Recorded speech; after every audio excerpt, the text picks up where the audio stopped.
नमस्कार। मुहर्ष परीक्षा मोर YouTube channel को आपको स्वागत जनाऊँची। ए भिडियो रे आमे आलोचना करबा सुपर टाइफून रागासा जहाँ वर्तमान दक्षिण चीन रे तार आतंक खेलुछि तार उपरे आमे आलोचना करबा। किंतु ता पूर्व मु आपको अनुरोध करी भिडियोटी प्रथम रु शेष पर्यंत देखिबे एवं लाइक शेयर सब्सक्राइब करने को भूलिबे नहीं, कारण आप प्रत्येक सब्सक्राइब आमको बहु मूल्य दिए जहाँ द्वारा कि आम नूतन नूतन तथ्य दे नुआ नुआ भिडियो उपस्थापन करने प्रेरणा व उत्साह जोगाए।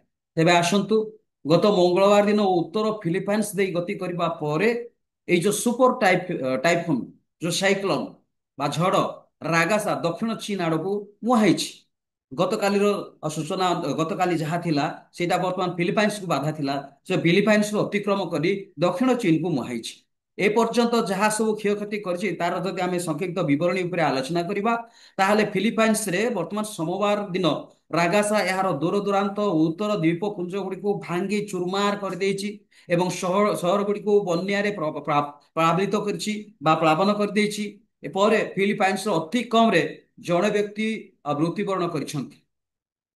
फिलिपाइन्स एई जो रागासा बा टाइफून रागासा द्वारा फिलिपाइन्स रे वर्तमान सुधा तार प्रबल वर्षा जोगु वर्तमान सुधा जड़े लोक मृत्युवरण करिसंति।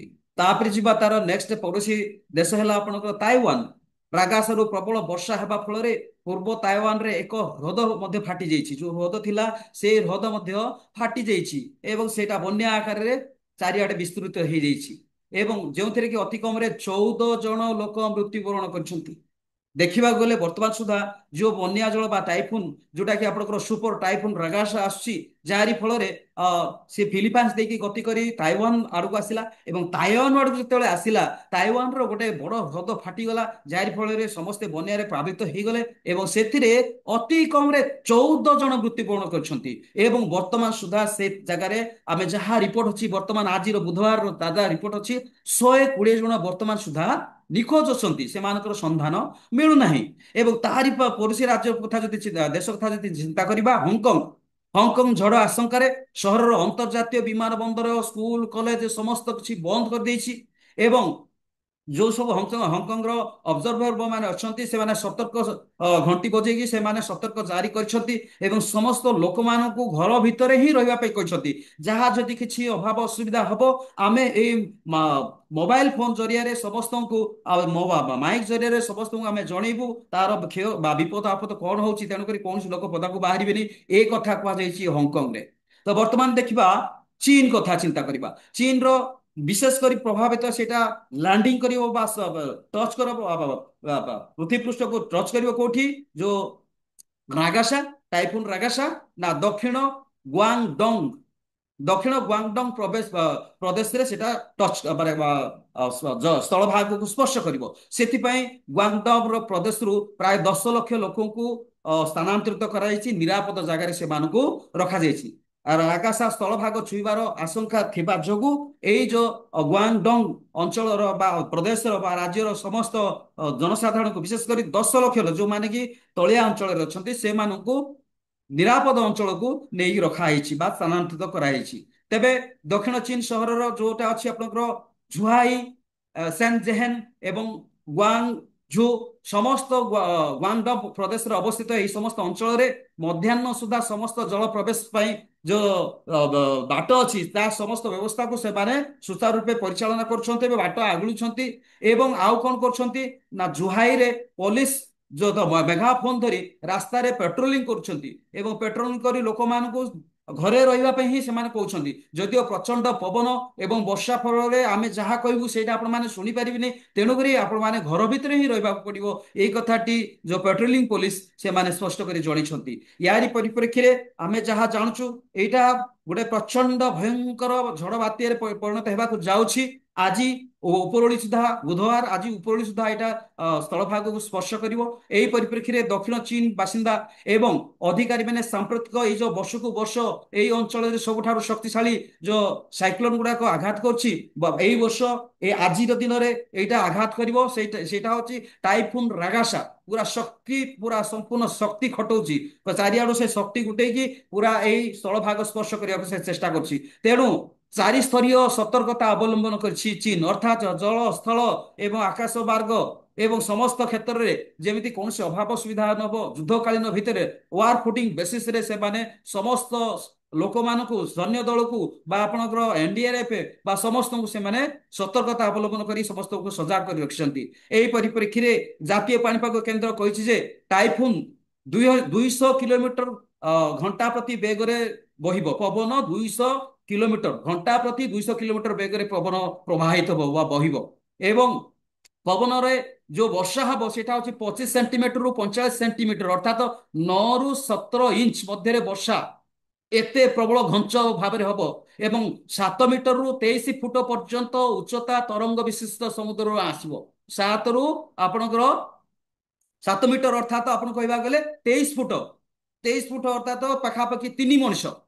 6 ଫୁଟିଆ ମଣିଷ ହେଲେ 3 ମଣିଷ ବା 4 ବର୍ଷ ପାଖାପାଖି 23 ଫୁଟ ପର୍ଯ୍ୟନ୍ତ ତାର ତରଙ୍ଗ ଉପରକୁ ଉଠିବ। ଏଇଟା ବୁଧବାର ପୂର୍ବାହ୍ନ କିମ୍ବା ସନ୍ଧ୍ୟା ମଧ୍ୟରେ ଏଇଟା ଗୁଆଙ୍ଗଟଙ୍ଗର ତାଇସାନ ଏବଂ ଜୁଏନ କାଉଣ୍ଟିଂ ଅଞ୍ଚଳରେ ସ୍ଥଳଭାଗ ଛୁଇଁବାର ଆକଳନ କରାଯାଇଛି, ଯାହା ଚୀନର ପାଣିପାଗ ସୂଚନା ଅନୁସାରେ। କୋଉ ଜାଗାରେ ନା ଏଇଟା ପୂର୍ବାହ୍ନ ଅର୍ଥାତ ଆଜି ବୁଧବାର ଦିନ ପୂର୍ବାହ୍ନ ବା ସନ୍ଧ୍ୟା ଭିତରେ ଗୁଆଙ୍ଗଡଙ୍ଗର ତାଇସାନ ଏବଂ ଜୁଏନେଙ୍ଗ କାଉଣ୍ଟିଂ ମଧ୍ୟରେ ଏଇଟା ସ୍ଥଳଭାଗ ସ୍ପର୍ଶ କରିବ, ଯାହାର ପ୍ରଭାବ ଅତି ପ୍ରଖର ଏବଂ ଅତି ଭୟଙ୍କର ରୂପ ଧାରଣ କରିବ। ଏଥିପାଇଁ ଗୁଆଙ୍ଗଡଙ୍ଗର ପାଣିପାଗ ପୂର୍ବାନୁମାନକାରୀ ମାନଙ୍କ ଅନୁଯାୟୀ ଗୁରୁବାର ଦିନ ପର୍ଯ୍ୟନ୍ତ ପ୍ରବଳ ମୂଷଳ ଧାରାରେ ବର୍ଷା, ପ୍ରବଳ ମେଘ ବା ବାଦଲ ଫଟା ମେଘ ଫୁଟା ବର୍ଷା ରହିବ। ଏ କଥାଟି ସେମାନେ ଦର୍ଶାଇଛନ୍ତି। ସମଗ୍ର ପ୍ରଦେଶରୁ ଗୁଆଙ୍ଗଡଙ୍ଗ ଅଞ୍ଚଳର ବା ରାଜ୍ୟର ପ୍ରଦେଶରୁ ତିନି ତିନିଶହ 371,000 ଅର୍ଥାତ 3,71,000 ରୁ ଅଧିକ ଲୋକଙ୍କୁ ନିରାପଦ ଜାଗାକୁ ସ୍ଥାନାନ୍ତର କରିଛନ୍ତି। 3,71,000 ରୁ ଅଧିକ ଲୋକଙ୍କୁ ଉଚ୍ଚ ଜାଗାକୁ ନିଆଯାଇଛି, ଯୋଉ ଜାଗାରେ ସେମାନେ ନିରାପଦରେ ରହିବେ ଏବଂ ସେମାନଙ୍କର ଖାଇବା ପିଇବା ବା ନିତ୍ୟ ଆବଶ୍ୟକ ବ୍ୟବହାର ଜିନିଷ ପ୍ରଶାସନ ବୁଝିବ। ଏବଂ ସେଥିରେ ହେଲିକପ୍ଟର ମଧ୍ୟ ନିଯୁକ୍ତ କରାଯାଇଛି ସେମାନଙ୍କୁ ନିଆଁ ଅଣା କରିବା ପାଇଁ। ଏବଂ ଦରକାର ପଡ଼ିଲେ ବିପଦପୂର୍ଣ୍ଣ ସ୍ଥାନରୁ ନିରାପଦ ସ୍ଥାନକୁ ନେବା ପାଇଁ ହେଲିକପ୍ଟର ବ୍ୟବସ୍ଥା କରାଯାଇଛି। 23ଟି ଜାହାଜ ବର୍ତ୍ତମାନ ମୁତୟନ କରାଯାଇଛି ଏବଂ 38,000 ଅଗ୍ନିଶମ କର୍ମଚାରୀ ମାନଙ୍କୁ ନିୟୋଜିତ କରି ରଖାଯାଇଛି, ଠାବ କରି ରଖାଯାଇଛି। ସେମାନେ ପ୍ରସ୍ତୁତ ହେଇକି ସମସ୍ତ ସରଞ୍ଜାମ ସମସ୍ତ ଆବଶ୍ୟକ ନିଜର ଅସ୍ତ୍ରଶସ୍ତ୍ର ଧରି ସେମାନେ ସଜାଗ ଅଛନ୍ତି। କାରଣ ଆଜି ସନ୍ଧ୍ୟା ସୁଦ୍ଧା ଏଇ ଯୋଉ ସୁପର ସାଇକ୍ଲୋନ ଯାହାକି 200 କିଲୋମିଟର ଘଣ୍ଟା ପ୍ରତି ବେଗରେ ପବନ ବହିବ ଏବଂ 23 ଫୁଟ ପର୍ଯ୍ୟନ୍ତ ସମୁଦ୍ରର ଜୁଆର ଉଠିବ ଏବଂ 25 ରୁ 45 ସେଣ୍ଟିମିଟର ବା 9 ରୁ 17 ଇଞ୍ଚ ପର୍ଯ୍ୟନ୍ତ ଏଇଟା ଗତି କରିବ। ତେଣୁକରି ଏହା ଏକ ପ୍ରଳୟଙ୍କରୀ ବାତ୍ୟା ହେବାର ସମ୍ଭାବନା ଅଛି, ଯାହାକୁ ଅନୁମାନ କରି ଚୀନ ତାର ସମସ୍ତ ପ୍ରତିପକ୍ଷ ବ୍ୟବସ୍ଥା ଗୁଡିକ କରିଛି। ଏବଂ ଆଉ କଣ କରିଛି ନା ଗୁଆଙ୍ଗଡଙ୍ଗର 10ରୁ ଅଧିକ ସହରର ଯେତେ ସବୁ ସ୍କୁଲ କଲେଜ ଏବଂ ବ୍ୟବସାୟ କେନ୍ଦ୍ର ବଜାର ଅନୁଷ୍ଠାନ ପରିବହନ ଏବଂ ଯାହା କିଛି ଯୋଗାଣ କ୍ଷେତ୍ର ଅଛି ସମସ୍ତଙ୍କୁ ବନ୍ଦ କରାଯାଇଛି, ସମସ୍ତଙ୍କୁ ବନ୍ଦ କରିଦିଆଯାଇଛି। ଯାହାରି ଫଳରେ ଲକ୍ଷ ଲକ୍ଷ ଲୋକ ଏଥିରେ ପ୍ରଭାବିତ ହଉଛନ୍ତି। ଗତ ମଙ୍ଗଳବାର ମଧ୍ୟାହ୍ନ ସୁଦ୍ଧା ସମସ୍ତ ଦକ୍ଷିଣର ଟେକ୍ ହବ୍ ସେନଜେନ 210 ପ୍ରସ୍ଥାନ କରିଥିବା ବିମାନ ଏବଂ 319 ଆଗମନ କରିବା ଅର୍ଥାତ ଆସୁଥିବା 210 ବିମାନ ଏବଂ ଯିବାକୁ ଥିବା 319 ବିମାନକୁ ସେମାନେ କଣ କରିଛନ୍ତି ବାତିଲ କରିଛନ୍ତି ଏବଂ ସେଟାକୁ ବାତିଲ କରି ରଖାଯାଇଛି। ଯାଇପାରିବ ନାହିଁ କି କୋଉ ଜାଗାରୁ ଆସିପାରିବନି, ଏଇଟା ବିମାନ ଉପରେ ସମସ୍ତ ମାନେ ଆକଳନ କରିକି ବନ୍ଦ କରାଯାଇଛି। ଏବଂ ଆଉ କଣ କରାଯାଇଛି ମଙ୍ଗଳବାର ସୁଦ୍ଧା ସମସ୍ତ ବସ୍ ଟ୍ୟାକ୍ସି ସବୱେ ଏବଂ ରାଜପଥ ସବୁ କିଛି ସିଲ୍ କରାଯାଇଛି ମଙ୍ଗଳବାର ସୁଦ୍ଧା। କାଲି ସନ୍ଧ୍ୟା ସୁଦ୍ଧା ଏଇ ଯୋଉ ଗୁଆଙ୍ଗଡଙ୍ଗ ଅଞ୍ଚଳରେ ପ୍ରଦେଶର ସମସ୍ତ ରାଜପଥ ଏବଂ ସ୍କୁଲ କଲେଜ ରୋଡ ମଧ୍ୟ ସମସ୍ତ ବନ୍ଦ ସିଲ୍ କରି ଦିଆଯାଇଛି।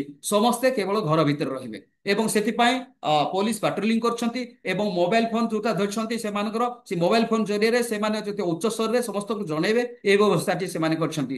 ୟାରି ପରିପ୍ରେକ୍ଷୀରେ ସେଇ ଯୋଉ ଗୁଆଙ୍ଗଟଙ୍ଗ ଅଞ୍ଚଳର ଯୋଉ ବାସିନ୍ଦା ମାନେ ଗତ 2 ଦିନ ହେଲାଣି ସେମାନେ ନିଜ ନିଜର ସମସ୍ତ ଶୁଖିଲା ଖାଦ୍ୟ ଧରି ଏବଂ ପାଣି ଧରି ଶୁଖିଲା ଖାଦ୍ୟ ପାଣି ଏବଂ ପୋର୍ଟେବୁଲ ଫୋନ ବ୍ୟାଟେରୀ ଏବଂ ମଜୁତ ଯାହା କିଛି ଚାର୍ଜ ଧରି ପାରୁଥିବା ବା ଚାର୍ଜ ସକ୍ଷମ ରହିପାରୁଥିବ ସେଇଭଳିକା ଫୋନ ବା ବ୍ୟାଟେରୀ ବା କ୍ୟାଣ୍ଡେଲ ବା ଯାହା କିଛି ଆବଶ୍ୟକ ଜିନିଷ ସେମାନେ ବ୍ୟବହାର କରିକି ଧରିକି ସେଇ ନିରାପଦ ଜାଗାକୁ ଯାଇଛନ୍ତି। ବ୍ୟବସାୟୀ ଗୁଡିକ ସେମାନଙ୍କର ଝରକାରେ ଟ୍ୟାପ ଗୁଡାକ ଲଗେଇଛନ୍ତି।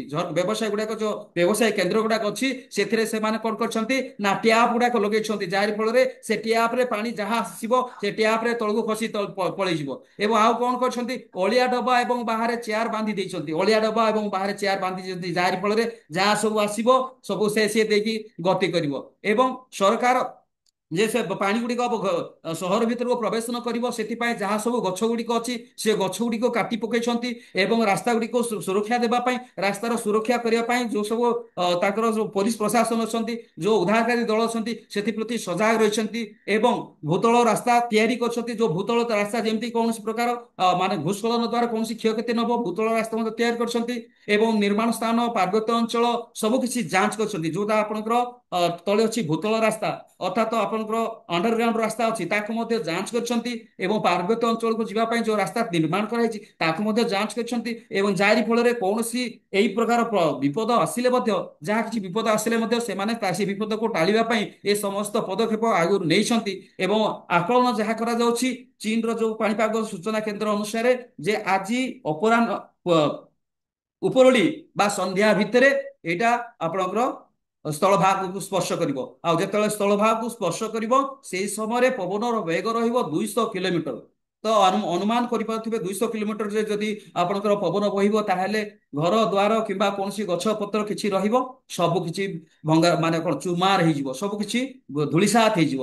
ୟାକୁ ଆଖି ଆଗରେ ରଖି ଏଇ ଯୋଉ ଅଛି ସୁପର ସାଇକ୍ଲୋନ ଯାହାକି ମୁଁ ଆପଣମାନଙ୍କ ସମ୍ମୁଖରେ ଉପସ୍ଥାପନ କଲି ତାର ନାଁ ହେଲା ସୁପର ଟାଇଫୁନ ରାଗାସା, ଯୋଉଟା କି ଆପଣମାନଙ୍କର ସ୍ଥଳଭାଗ ସ୍ପର୍ଶ କରିବ। କେଉଁ ଜାଗାରେ ସ୍ଥଳଭାଗ ସ୍ପର୍ଶ କରିବ ନା ସ୍ଥଳଭାଗ ସ୍ପର୍ଶ କରିବ ସେ ହଉଛି ଆପଣଙ୍କର ଗ୍ୱାଙ୍ଗଡଙ୍ଗ ପ୍ରଦେଶରେ, ଗ୍ୱାଙ୍ଗଡଙ୍ଗ ରେ ସେ ଆପଣଙ୍କର ସ୍ଥଳଭାଗ ପ୍ରବେଶ ଛୁଇଁବ, ଯାହାରି ଫଳରେ ତାର ତାଣ୍ଡବ ରଚିବ। ଯୋଉ ତାଣ୍ଡବ ଫଳରେ ଯେତେ ସବୁ କ୍ଷୟକ୍ଷତି ହେବ ତାର ପ୍ରତି ସାବଧାନ ରହିବା ପାଇଁ ସମସ୍ତ ସୁରକ୍ଷା କର୍ମୀ ବର୍ତ୍ତମାନ ସୁଦ୍ଧା ଯାହା କୁହାଯାଉଛି 38,000 ଅଗ୍ନିଶର୍ମ କର୍ମଚାରୀ ମାନଙ୍କୁ ନିୟୋଜିତ କରାଯାଇଛି ବା ସେମାନଙ୍କୁ ସଂଘବଦ୍ଧ ଭାବରେ ସମସ୍ତ ଆବଶ୍ୟକ ସରଞ୍ଜାମ ଅସ୍ତ୍ରଶସ୍ତ୍ର ଯୋଗାଇ ସେମାନଙ୍କୁ ରଖାଯାଇଛି। ଏବଂ ହେଲିକପ୍ଟର ସ୍ଥାନେ ସ୍ଥାନେ ହେଲିକପ୍ଟର ମଧ୍ୟ ମଜୁଦ ରଖାଯାଇଛି।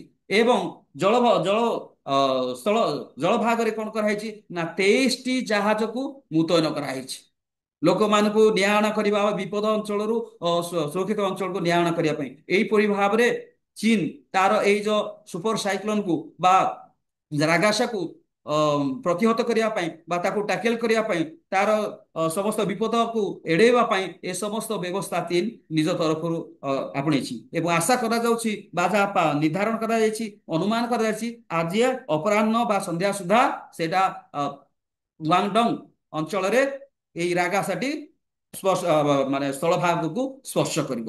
ଭିଡିଓଟି ସମସ୍ତେ ଦେଖିଥିବେ ନିଶ୍ଚିତ ଭାବରେ। ଏବଂ ମୁଁ ଅନୁରୋଧ କରୁଛି ସମସ୍ତଙ୍କୁ ଲାଇକ୍ ସେୟାର ସବସ୍କ୍ରାଇବ କରିବେ। ନମସ୍କାର।